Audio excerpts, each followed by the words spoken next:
Buenos días y sean bienvenidos a su podcast favorito.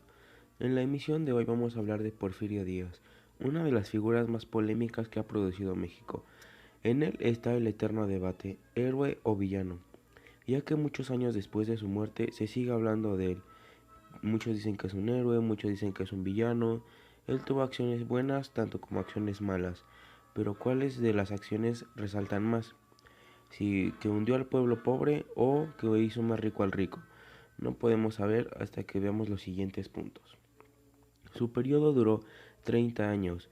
Es el periodo más largo que ha tenido un presidente al poder. Su periodo empezó en 1877 y terminó en 1991 con la Revolución Mexicana. Él fue una figura nacional de autoridad y respeto. Nadie se podía meter con él. Él acabó con los levantamientos nacionales. Lo hizo usando su ejército, amedrentando a la gente, golpeando, usando armas en contra de los indígenas, pero aún así acabó con los levantamientos armados nacionales. Él metió la industria, él hizo que las industrias invirtieran en México, invirtieran en el país, industrias francesas e inglesas, estadounidenses. Eso generó mucho dinero en México. Ese es un muy buen punto a su favor, pero ¿realmente favoreció a todos los mexicanos? Pues no, lamentablemente no favoreció a todos los mexicanos, ya que como lo mencioné anteriormente, él hizo más rico al rico.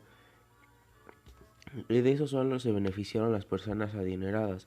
Las otras personas no tanto, ya que ellos eran los que trabajaban en las industrias y eran muy mal pagados y vivían en condiciones miserables.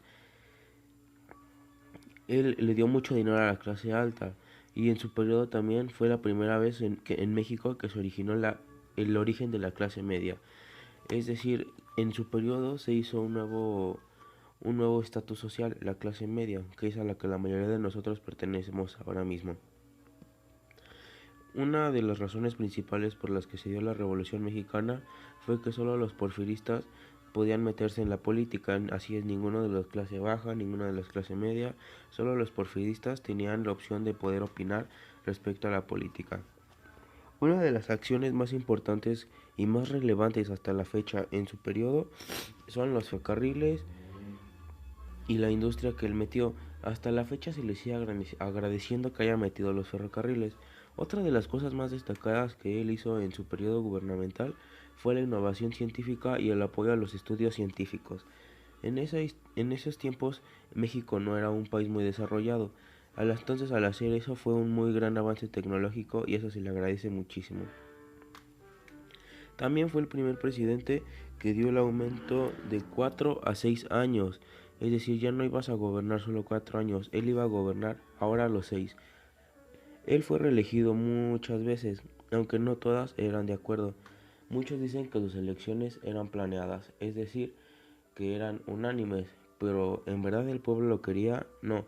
La mayoría del pueblo en ese entonces era pobre, entonces ¿cómo los pobres van a seguir votando por el presidente que los sigue haciendo más pobres? Entonces ese es el debate, amigos. ¿Ustedes qué piensan? ¿Él es héroe o es un simple villano? En mi opinión personal es una persona eh, ni buena ni mala, era una persona que vio por sus intereses, él hizo más rico al rico, más pobre al pobre, ayudó al país y sí lo ayudó con lo del ferrocarril. Incluso hizo la invención de los, bueno, no es la invención, él metió los monumentos, teatros, cosas de culto al país, cosas que en ese tiempo ni siquiera podían soñar con tenerlas. Entonces, ¿ustedes qué opinan? ¿Héroe o villano? En mi opinión personal, para mí es una persona neutro balance. Bueno, eso ha sido todo. Gracias por ponerme atención. Ha sido Nelson. Síganme en mi Instagram, @elgüero-17. Síganme en Instagram y en Twitter.